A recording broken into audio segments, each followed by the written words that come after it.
সুবহানাল্লাহ। যখন আপনার কোনো ক্ষমতা ছিল না তখন আল্লাহ রিজিকে কোনো অভাব রাখেনি, এখন তো অনেক ক্ষমতা আপনার মধ্যে এসে গেছে, তারপরে কেন এত চিন্তা? আর রব মাথা থেকে পা পর্যন্ত সব কিছু দিয়ে রেখেছেন, আর কত কি। হ্যাঁ, আপনাকে আল্লাহ এইখানে পৌঁছেছেন, আমাকে কথা বলার তৌফিক দিয়েছেন, বাক শক্তি দিয়েছেন, কত নিয়ামত দিয়েছেন। আল্লাহ ইচ্ছা করলে দুনিয়াতে নিয়ে আসতেন না, লেমি এখন সেই মজগুরা, কিছুই ছিলাম না, ওই অবস্থায় আল্লাহ রেখে দিতেন। না তো নাই, অস্তিত্বহীন রেখে দিতেন, আল্লাহ অস্তিত্ব দিয়েছেন। তারপর ধীরে ধীরে ধীরে ধীরে কত অসহায় আর অচল ছিলেন, যে নিজের খিদার কথা, নিজের কষ্টের কথা কাউকে বলার ক্ষমতা ছিল না। ভূমিষ্ঠ হওয়ার পরে আল্লাহ সমস্ত শক্তি দিয়েছেন। 7 নম্বর, আল্লাহর শুকরিয়া আদায় না করা। যিনি দিলেন তার নাম নেই, আর নিজের বাহাদুরির কথা, নিজের কৃতিত্বের কথা, হ্যাঁ, অথবা আপনাকে কেউ দিয়ে একটু হেল্প করে সামান্য করে টাকা দিয়েছে, আপনার শ্বশুর সাহেব অথবা আপনার বাবার সম্পদ, হ্যাঁ বাবারা ছিল আমার শ্বশুর সাহেব, আমার অমুক সাহেব ছিলেন, উনি জীবনে বড় এহসান করেছেন, ওনার অবদান আছে, আমি তার প্রতিদান দিতে পারবো না। আল্লাহ শুকরিয়া আদায় করতে হবে। যার নিয়ামত তার সাথে নিয়ামতকে সম্পৃক্ত করতে হবে। নিয়ামতকে, যার নিয়ামত, যার দান, তার সন্তুষ্টির কাজে লাগাইতে হবে, তার অসন্তুষ্টির কাজে লাগালে হবে না। খাবো আল্লাহর, ভোগ করবো আল্লাহর, নাফরমানি করবো আল্লাহ, নাউজুবিল্লাহ। আল্লাহ এইসব পাশবিক জীবন থেকে হেফাজত করবে। এগুলো হচ্ছে বরকতহীনতার কারণ, 7টি বললাম। 8 নম্বর তাহলে আজকে শুরু করি। বরকতহীনতার গুরুত্বপূর্ণ একটি কারণ হচ্ছে লোভ লালসা। লোভ লালসা মানুষকে ধ্বংস করে দেয়, মানুষের জন্য বরকতে ধ্বংস করে দেয়। লোভী লোককে কেউ ভালোবাসে না, বাসে? নিজের ভাই বোনও যদি লোভী হয়, সব সময় নেওয়ার ধান্দায় থাকে, সব সময় খাওয়ার ধান্দাতে থাকে, সব সময় ফ্রি চলার ধান্দায় থাকে। হ্যাঁ, দেওয়ার কথা শুধু না, কেউ নেওয়ার কথা শুধু, কেউ ভালোবাসে না। আল্লাহ যেহেতু ভালোবাসেন না, যিনি আরশের মালিক, সুতরাং আল্লাহর সৃষ্টিও ভালোবাসেন। যাদের ভাষা বুঝি আমরা মানুষও ভালোবাসে না। আর যাদের ভাষা, যেসব সৃষ্টির ভাষা বুঝি না, আসমান জমিন গাছপালা, পাহাড় পর্বত পাথর, যা কিছু আছে, কিছু ভালোবাসে না। ওয়ুদাউল্লাহুল কাবুল ও ফিল আরদ, ভালো মানুষ সে ভালোবাসা আল্লাহ তার সৃষ্টির অন্তরে দিয়ে দেন। লোভ লালসা মানুষকে ধ্বংস করে দেয়। এই মর্মে সহিহ বুখারী মুসলিম হাদিস রয়েছে হাকিম বিন হিজাম রাদিয়াল্লাহু তাআলা আনহু থেকে, আন্নান নবী সাল্লাল্লাহু আলাইহি ওয়াসাল্লাম ক্বালা লাহু, নবী সাল্লাল্লাহু আলাইহি ওয়াসাল্লাম হাকিম বিন হিজামকে একবার বললেন। হাকিম বিন হিজাম নতুন মুসলমান হওয়ার পরে, মানুষ যখন নতুন মুসলিম হয় তখন ঈমান অত্যন্ত দুর্বল থাকে। এমনি যারা মুসলিম সমাজের বেদিন ছিল অথবা দুর্বল ইমানের লোক ছিল, আমল ছিল না, ফরজের ঘাটতি ছিল, নতুন নতুন সদ্য হেদায়েত হয়েছে, আল্লাহর রাস্তা, আল্লাহর দিনের জন্য 1টা টাকা খরচ করতেও জীবন চলে যাবে। এই জন্য নতুন লোককে বলে যে ইসলামিক সেন্টার যেতে হবে, তো কীভাবে যেতে হবে, 5 রিয়াল লাগবে, 1 রিয়াল খরচ করবে না, কথা বুঝতে পারছেন? পরীক্ষিত এটা। কিন্তু যারা পুরাতন ছাত্র 30 রিয়াল খরচ করে আসছেন, কোথায় 30 রিয়াল আসতে 60 রিয়াল খরচ করছেন, আসছেন, জানি এরকম। কারণ আপনি মনে করছেন এটা আমার সবচেয়ে গুরুত্বপূর্ণ সম্পদ, আল্লাহর দিন সম্পর্কে জ্ঞান অর্জন করা সবচেয়ে বড় ফরজ কাজ আমার ঈমানকে সতেজ করা, বরং অন্যের সহযোগিতা করা, আরও কাউকে 10 জনকে নেওয়ার চেষ্টা করা। অনেক ভাইরা আছেন মাশাআল্লাহ। তো হাকিম বিন হিজাম রাদিয়াল্লাহু তাআলা, নবী সাল্লাল্লাহু আলাইহি ওয়াসাল্লাম সবাইকে দিতেন, বাইতুল মালে যা আসতো কিচ্ছু রাখতেন না, দিতেন। নতুন যেন দুর্বল মানে তাদের লোভ লালসা একটু বেশি থাকে, যা পাচ্ছি পেলেই লাভ। অনেক পুরাতনের মধ্যে এরকম রোগ আছে না আজকাল, দেখছেন না? আমাদের পুরাতন ছাত্র, কিন্তু ওর লোভটা বেশি মনে হচ্ছে। আরে ভাই, আপনি অন্যকে আপনার ওপর অগ্রাধিকার দেন, নতুনদের আপনি সেবা করেন। বিভিন্ন ক্ষেত্রে দেখা যাচ্ছে যে নতুনদেরকে আগে 1 নম্বরে রাখা উচিত, তাদেরকে আগে খাওয়াই, আর তারপর আমাদের বাঁচলে খাইলাম, না হলে আমার বাসায় গিয়ে খাই, পয়সা খরচ করে খেলাম। এই মন মানসিকতা থাকতে হবে।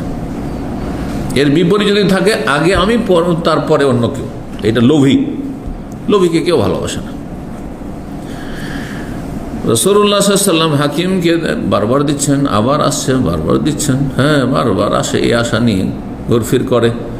তখন ইয়া হাকিম শোনো, ইন্না হাযাল মালা খাযরাতুন হুলওয়া, এই যে ধন সম্পদ মাল, খাযরাতুন বড় সবুজ শ্যামল, মানে সবুজ শ্যামল দেখতেই মজা লাগে।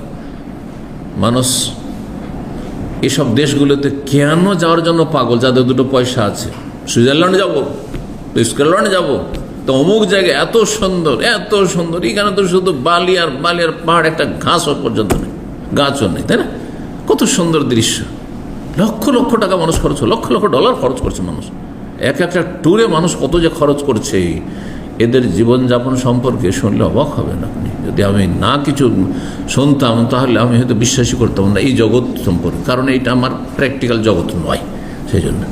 কিন্তু বিস্তর সুসূত্র শুনেছি, প্রচুর টাকা পয়সা এরা খরচ করে বছরে বিভিন্ন জায়গায় দুনিয়ায় ঘুরে বেড়ায় ভালো ভালো দৃশ্য দেখার জন্য। হ্যাঁ,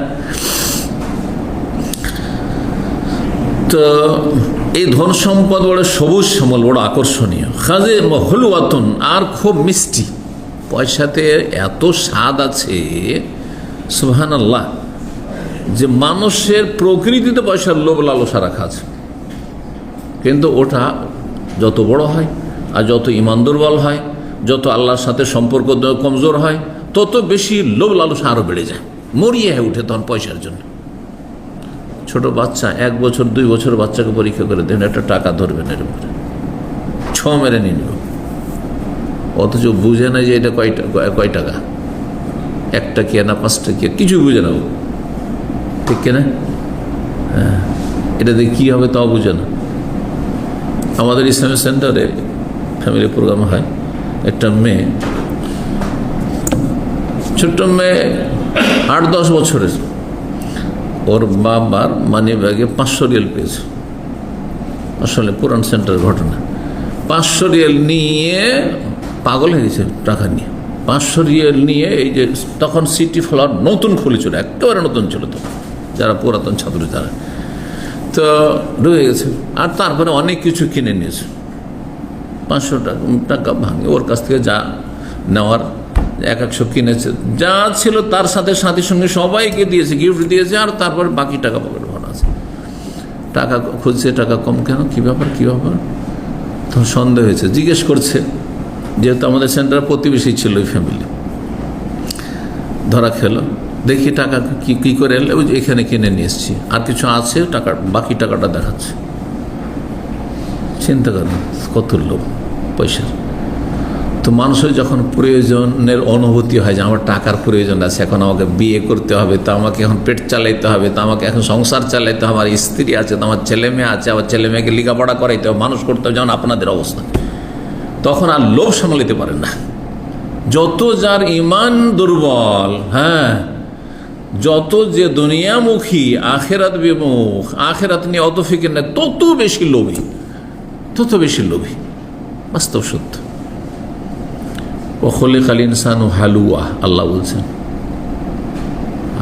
মানুষকে অত্যন্ত লোভী করে আল্লাহ সৃষ্টি করেছেন। এটা মানুষের প্রকৃতি, লোভ।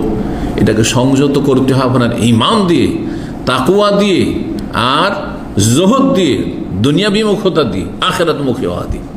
কয়দিনের দুনিয়া, এতে যেন হারাম পয়সা না আসে, নইলে হারাম পয়সা তখন জাহান্নামে নিয়ে যাবে। এসব কথা চিন্তা করতে হবে। এইসব চিন্তা কে করবে? যার ইমানে জোর আছে সে করবে। রাসূলুল্লাহ বললেন যে এই ধন সম্পদ তো বড়ই সবুজ শ্যামল, মানে আকর্ষণীয়, আর বড়ই সুস্বাদু মিষ্টি। হলুয়া ফামান আখাযা বিসাখাওয়াতি নাফসিন, কেউ যদি অন্তরের উদারতার সাথে ধন সম্পদ গ্রহণ করে, বুরিকা লাহু ফীহি, তাহলে তাতে বরকত দেওয়া হয়। টাকা পয়সা যখন আসছে, মনটা উদার, আল্লাহ দিয়েছেন বেতন, হ্যাঁ, শুধু নিজের পেটে ভরার জন্য নয়, আর ব্যাংকে জমা রাখার জন্য নয়, বরং আল্লাহর হক আদায় করব, আর আমি আমার দায়িত্ব পালন করব, বুরিকা লাহু ফীহি, বরকত দেওয়া হবে। ওমান আখাযা বিইসরাফি নাফসিন, আর যে বেশি লোভী হয়ে সেটা গ্রহণ করে, পয়সার জন্য মরিয়া, ইসরাফে নফস, সব সময় যেন ওত পেতে আছে পয়সার জন্য। লাম ইউবারাক লাহু ফীহি, যে পয়সার জন্য ওত পেতে থাকবে, কখন আসে পয়সা, কিভাবে পয়সা আসে। এই ট্যাক্সিগুলো ঘুরে তখন দেখবেন, আরে আমাদের মতো ভদ্রলোক যদি দাঁড়িয়ে থাকে তারপরও দাঁড় করে দেয়, মনে করে আমি ট্যাক্সিতে চাপবো। কথা বুঝতে পেরেছেন? এত লোভী, একটা প্যাসেঞ্জারের জন্য 3-4টা ট্যাক্সি একসাথে লাইন লাগিয়ে দিচ্ছে। কত পয়সার লোক, মানে মরিয়া হয়ে আছে মনে হচ্ছে। তারপরে কাড়াকাড়ি শুরু করে দিচ্ছে। এই নিয়ে একবার একটা ঘটনা ঘটে, 2জন ট্যাক্সিওয়ালাতে, হ্যাঁ আমি নেবো প্যাসেঞ্জার, বলছে আমি নেবো প্যাসেঞ্জার, 2জনে মারামারি করে একজনের সব ফাটিয়ে দিয়েছে। যার ফাটিয়েছে আমাদের কমিউনিটির ছিল, আমাদের ভাষাভাষী ছিল। ঘটনা, কত লোভ মানুষের, চিন্তা করুন। পরোয়া কারণে লোভের জন্য পরিণামটা কি হবে? কেস হয়ে যাবে, আমাকে জেলে যেতে হবে, লাঞ্ছিত হইতে হবে, এক্সিট লাগবে, যেই দুটো রুজি আছে সেটাও শেষ হয়ে যাবে, কিচ্ছু বুঝে না লোভের কারণে। লাম ইউবারাক লাহু, বরকত দেওয়া হয় না। এর উদাহরণ কেমন? কাল্লাযী ইয়াকুলু, ওই রোগীর মতো যে অনেক খায়, ওয়ালা ইয়াশবা, কিন্তু তৃপ্তি হয় না, খেতে থাকে কিন্তু মন ভরে না। কি পেট ভরে কিন্তু মন ভরে না, পেট ভরে আর মন ভরে না। আলিয়াদুল উলিয়া খায়রুম মিনাল ইয়াদিস সুফলা, অপরের হাত নিচের হাতের চাইতে উত্তম। সুতরাং মানুষের দ্বারস্থ হবে না, পরের পয়সা লোভী হবে না, ফ্রি খাওয়ার চেষ্টা করবে না, ধান্দাবাজি করবে না, সমস্যা দেওয়ার চেষ্টা করে। আত্মীয় স্বজনকে দেন, কোন শত্রুতা থাকবে না, পরীক্ষিত হবে। আর যখনই আপনি কৃপণ হবেন, নেওয়ার ধান্দা করবেন, তখন শত্রুতা বাড়বে।